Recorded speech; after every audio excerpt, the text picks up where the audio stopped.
Welcome to my channel. இன்றைக்கி நம்ம சாந்தியாச்சி சமையலில் செய்ய போகிறது லெஃப்ட் ஓவர் உப்புமா, அதாவது சேமியா உப்புமாவை வச்சு அதில் பகலாபாத் பண்ண போகிறோம். இப்போ அதுக்கு தேவையான பொருட்கள் என்கிட்ட மிச்சமான இந்த உப்புமா எடுத்து வச்சுருக்கேன். இதில் வந்து கடுகு, உளுந்தம்பருப்பு, வரமிளகா, சின்ன வெங்காயம், இஞ்சி, கருவேப்பிலை எல்லாம் போட்டு தாளித்து எடுத்து வச்சுருக்கேன். அதில் இந்த மிச்சமானதை எடுத்து வச்சுருக்கேன். காய்ச்சி ஆற வச்ச பால், அப்புறம் தயிர், உப்பு, துருவின வெள்ளரிக்காய், முந்திரி பருப்பு, வறுத்த முந்திரி பருப்பு, அப்புறம் வந்து நெல்லிக்காய், துருவின நெல்லிக்காய், அப்புறம் கிஸ்மிஸ் பழம், இது குடமிளகா துருவினது, மல்லித்தலை, அப்புறம் வந்து கேரட் துருவினது, அப்புறம் இது மாதுளம்பழம். வாங்கப்போ வீடியோக்குள்ளே போகலாம். அம்மாவோட இப்போ வந்து தயிர், உப்பு போட்டு வச்சுருக்கேன்.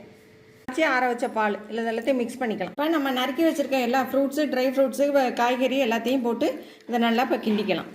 நம்மளுடைய சேமியா உப்புமா, அதாவது லெஃப்ட் ஓவர் சேமியா உப்புமாவில் நம்ம பகலாபாத் பண்ணியாச்சு. இதை எல்லோரும் கண்டிப்பாக செஞ்சு பாருங்கள். லைக் பண்ணுங்கள். அப்புறம் சப்ஸ்கிரைப் பண்ணாதவங்க சப்ஸ்கிரைப் பண்ணுங்கள், லைக் பண்ணுங்கள். தேங்க்யூ.